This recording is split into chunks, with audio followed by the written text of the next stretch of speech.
अस्सलाम वालेकुम students, I hope आप सब खैरियत से होंगे। आज का जो हमारा टॉपिक है वो है लाइफ साइकिल ऑफ ट्राइपेंसोमा। ट्राइपेंसोमा एक जू फ्लैजिलेटेड प्रोटोजोआ है जो कि ह्यूमन पैरासाइट है। इंसान में अफ्रीकन स्लीपिंग सिकनेस की डिजीज पैदा करता है। जब ये इंसान की बॉडी में होता है तो इंसान को ना हर वक्त गनूदगी सी छाई होती है। इंसान का जो सेंट्रल नर्वस सिस्टम है वो प्रॉपर तरीके से वर्क नहीं करता। इससे प्रीवियस लेक्चर में मैंने आप लोगों के साथ डिस्कस किया था जू फ्लैजिलेटेड प्रोटोजोआ, जिसमें एक हमारे पास स्पीशीज आई थी ट्राइपेंसोमा की, और उसकी फिर 3 सब स्पीशीज हमने पढ़ी थी। ये आप लोग स्क्रीन पे देखेंगे, जहां पे ये कर्सर की मूवमेंट है, यहां से हम इसको स्टार्ट करेंगे। यहां से the latter to cause African sleeping sickness in human के जो अदर दो सब स्पीशीज हैं ट्राइपेंसोमा की, वो इंसान में स्लीपिंग सिकनेस की डिजीज पैदा करते हैं। जेड फ्लाई, ये जो आम मक्खियां वगैरह होती हैं, are intermediate host and vector of all three subspecies when a tsetse fly bite an infected human और मैमल। अब देखना, एक आप लोगों के सामने एक पर्सन है जिसको अफ्रीकन स्लीपिंग सिकनेस की डिजीज है। ओके हो गया। तो उसकी बॉडी में कौन होंगे? ट्राइपेंसोमा होंगे। जूफ्लैजिलेट्स हैं, प्रोटोजोआ है, यूनिसेलुलर है, तो वो इंसान की बॉडी में होंगे। तो जब एक जेड जी फ्लाई आके इंसान की बॉडी पे बैठती है या अदर मैमल को आके बाइट करती है, तो वो जेड जी फ्लाई क्या करेगी? इंसान की बॉडी से ब्लड को सक करती है। जैसे मास्कीटो के, एनोफ्लिस मास्कीटो के जरिए प्लाज्मोडियम का लाइफ साइकिल है, सेम ऐसे ही इसका भी है। तो वो जेड सी फ्लाई आके इंसान की बॉडी पे या अदर मैमल की बॉडी पे आके बाइट करती है, तो ब्लड को वो वहां से सक करते हैं। तो ब्लड के जरिए वो ट्राइपेंसोमा उस जेड जी फ्लाई की बॉडी में चले जाते हैं, जहां जाके ये अपनी तादाद को बढ़ाते हैं। और जब वही इन्फेक्टेड जेड जी फ्लाई जब एक नॉर्मल ह्यूमन बॉडी को जाके बाइट करेगी, वहां से ब्लड सक करेगी, तो वो एक ब्लड का पाथवे बन जाता है इंसान से उस जेड जी फ्लाई में। तो वो ट्राइपेंसोमा उस ब्लड के जरिए इंसान की बॉडी में चले जाते हैं, जहां जाके इंसान की बॉडी में ये मल्टीप्लाई करते हैं और अपने और इंसान में अफ्रीकन स्लीपिंग सिकनेस की डिजीज पैदा करते हैं, यानी कि स्लीपिंग सिकनेस इसको पढ़ते हैं। When a ZZ fly bite an infected human or mammal, it picks up parasite in addition to its meal of blood. जब ये इंसान की बॉडी पे अटैक करते हैं तो इंसान की बॉडी से ये ब्लड को सक करते हैं। तो उस ब्लड को जब ये सक करते हैं तो ब्लड इंसान की बॉडी से जेड फ्लाई की बॉडी में जाता है, तो वो ये पैरासाइट भी उस ब्लड के जरिए मूव करके जाते हैं। ट्राइपेंसोमा multiply asexually in the gut of fly for about 10 days. Then migrate to the salivary glands. जब ये जेटसी फ्लाई के गट में तकरीबन 10 दिन तक ये वहां रहते हैं, वहां से न्यूट्रिशन यूज करते हैं, अपनी तादाद को बढ़ाते हैं, और जब ये तादाद बढ़ा लेते हैं तो फिर ये उस जेटसी फ्लाई की गट से मूव करके उसके माउथ में आ जाते हैं, जहाँ पे स्लाइवरी ग्लैंड्स होते हैं। While in the fly, trypanosoma transform in 15 to 35 days through a number of body forms. इतनी तादाद ये बढ़ा लेते हैं अपनी। When the infected ZZ fly bite an other vertebrate host, अब जब ये ZZ fly जिसके माउथ में स्लाइवरी ग्लैंड के साथ ट्राइपेंसोमा मौजूद होती है, जब ये एक नॉर्मल ह्यूमन बॉडी को अटैक करती है, यानी कि जो अफ्रीकन स्लीपिंग सिकनेस डिजीज का पेशेंट नहीं है, उसको जाके जब ये बाइट करेंगे, the parasite travel with salivary secretion into the blood of a new definitive host. अब अब यानी कि इस ज़ेडज़ी फ्लाई का काम क्या है? इंसान की बॉडी से ब्लड लेना। तब ये ब्लड वहां से सक करेंगे ब्लड प्रोडक्ट्स को एज अ मील, तो एक ब्लड का पाथवे बन जाएगा। तो ये उस ज़ेडज़ी फ्लाई की माउथ के स्लाइवरी ग्लैंड से मूव करके इंसान के ब्लड में चले जाते हैं।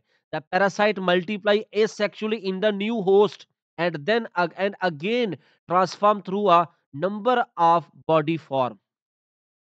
पैरासाइट में लिव इन द ब्लड, ये इंसान के ब्लड में भी पाए जाते हैं, इंसान के लिम्फेटिक सिस्टम यानी लिम्फ में, spleen, central nervous system and cerebrospinal fluid.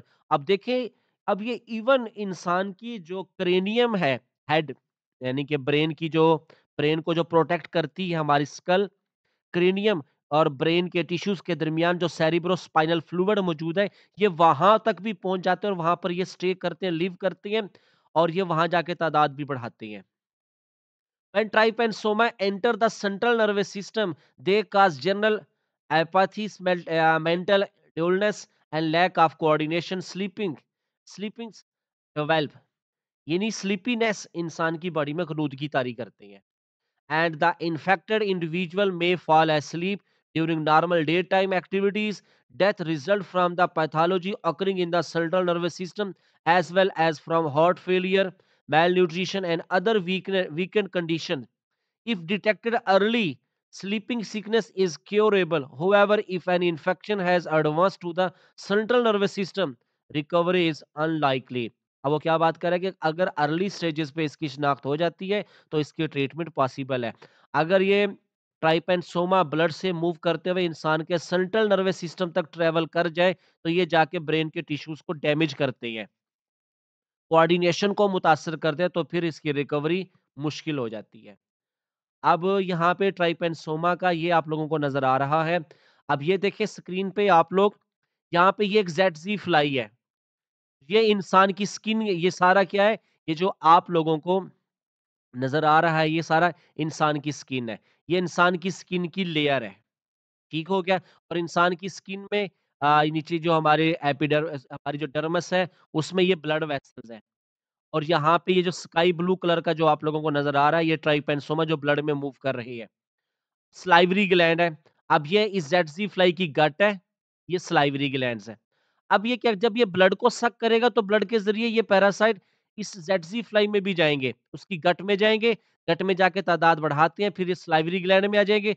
जब यही ज़ेड फ्लाई एक नॉर्मल इंडिविजुअल को इन्फेक्ट करेगी, उसके ऊपर जाके अटैक करेगी, तो वहाँ से ब्लड को सक करेंगे, तो एक पाथवे बन जाएगा। तो ये ज़ेड फ्लाई अपनी जो सलाइवरी ग्लैंड की सेक्रीशंस हैं, इंसान की स्किन में एंटर करती हैं, तो तो ट्राइपेनसोमा भी उस ब्लड के उस सेक्रीशन के ज़रिए इंसान के स्किन से होता हुआ ब्लड में जाएगा और जाके फिर इंसान के अदर बॉडी ऑर्गन्स को इन्फेक्ट करता है। तो इस तरीके से क्या करते हैं, ये इसका पाथवे चलता है। तो क्लास यहाँ पे इसकी ये समरी है, जो कि आप लोगों ने देखनी है, क्योंकि व्हेन अ ज़ेड फ्लाई, इसको मैं अगेन रीड कर देता हूँ लाइफ साइकिल को। तो आप लोगों को आई आई होप ये पूरा एक पाथवे समझ आ गया कि ये कैसे चलता है कि एक इंसान की बॉडी जो कि इसका अफ्रीकन स्लीपिंग सिकनेस ट्राइपेनसोमा का जो अफेक्टेड पर्सन होगा, उसकी बॉडी में ये पैरासाइट होंगे। तो एक ज़ेड फ्लाई आएगी जो इंसान की बॉडी की स्किन से बाइट करेगी, ब्लड को सक करेगी, तो ये पैरासाइट उस ज़ेड फ्लाई की गट में चले जाती है, वहाँ से न्यूट्रिशन वगैरह लेके अपनी तादाद बढ़ाती है और फिर वहाँ से सलाइवरी ग्लैंड उसके माउथ में आ जाती है। जब ये जाके एक और न्यू होस्ट पे जाके अटैक करते हैं, तो वहाँ से इंसान के ब्लड में ये एंटर होते हैं और इंसान के सेंट्रल नर्वस सिस्टम, हार्ट, यानी कि कई तरह के प्रॉब्लम क्रिएट करते हैं और ओवरऑल क्या होगा, स्लीपिंग सिकनेस की डिजीज काज होती है। तो स्टूडेंट्स से ये आप लोगों को यहाँ पे नजर आ रहा है लाइफ साइकिल ऑफ ट्राइपेनसोमा जेफरसी, मैंने आप लोगों के साथ अभी डिस्कस किया पैराग्राफ से। ये डायग्राम के नीचे की ये लाइंस हैं, इनको आप लोगों ने अभी पढ़ना है। ये सामने स्क्रीन पे नजर आ रहा है, इसको एक बार फिर पढ़ें, मैं यहाँ पे आप लोगों को पढ़ भी देता हूँ। When a ZZ fly feed on a vertebrate host, vertebrate host के ब्लड के ऊपर ये अपना गुजारा करते हैं। कौन? जेड फ्लाई, ये इनकी मील है, human blood. Trypanosomes enter the vertebrate circulatory system, यानी ये ब्लड में एंटर होंगे जब एक न्यू आके बाइट करेगा। First arrow on right with the fly saliva, trypanosoma multiply in the vertebrate circulatory system, trypanosoma इंसान के ब्लड में जाकर ये अपनी मल्टीप्लिकेशन करते हैं। लिम्फेटिक सिस्टम में, ब्लड में लिम्फेटिक सिस्टम यानी लिम्फ में किस प्रोसेस के जरिए? बाइनरी फिशन यानी एसेक्सुअल करके। When another tsetse fly bite the this vertebrate host, अब जिस इंसान की बॉडी के अंदर वर्टिब्रेट में ये होंगे ये ट्राइपेनसोमा, तो एक न्यू ज़ेड फ्लाई आके बाइट करेगी जिसके अंदर किसी किस्म का कोई ट्राइपेनसोमा नहीं है। तो वो यहाँ से जब ये ब्लड को सक करेंगे तो ये उनकी बॉडी में जाएँगे और vertebrate host trypanosoma move into the gut of fly and undergo binary fission. Trypanosoma then migrate to the fly's salivary gland where they are available to infect a new host. Structure of flagellate trypanosoma brachyrrhopdines. This flagellate is about 50 micrometre long. ये आप लोगों को एक ट्राइपेनसोमा का structure नजर आ रहा है जिसकी बॉडी पे ये फ्लैजेला मौजूद होता है। ये इसका क्या चीज़ हमारे पास एंडोप्लाज़्मिक रेटिकुलम, न्यूक्लियस है, न्यूक्लियस के आसपास क्या एंडोप्लाज़्मिक रेटिकुलम मौजूद है, उसके ये राइबोसोम नज़र आ रहे हैं और Golgi apparatus, basal body of flagellum, kinetoplast जो हमने पढ़ा कि उनका जो माइटोकॉन्ड्रिया होता है, सिंगल माइटोकॉन्ड्रियन जिसके अंदर डीएनए एक ऑर्गेनाइज़ फॉर्म में मौजूद होता है। क्लियर आप लोगों को? और ये इसके ऊपर क्या चीज़ है, पेलिकल है, जो इनकी बॉडी को प्रॉपर शेप देती है। आउटर साइड पे क्या होती है? पेलिकल होती है। तो स्टूडेंट्स आप लोगों को ट्राइपेनसोमा का लाइफ साइकिल और उसकी ये डायग्राम इंसान की बॉडी पे अटैक कैसे करते हैं, कैसे सक करते हैं ब्लड को, ये सारा क्लियर हो गया और आप लोग इसको रिवाइज़ करें अच्छे से। ज़ूफ़्लैजिलेट में ट्राइपेनसोमा को, इसके लाइफ साइकिल को, स्ट्रक्चर को, पाथवे को। कोई भी क्वेरी, कोई भी क्वेश्चन होता है आप लोगों के पास, तो आप लोगों ने कमेंट सेक्शन में लाज़मी पूछना है। अपना ख़्याल रखिएगा, मुझे इजाज़त दें। अल्लाह हाफ़िज़।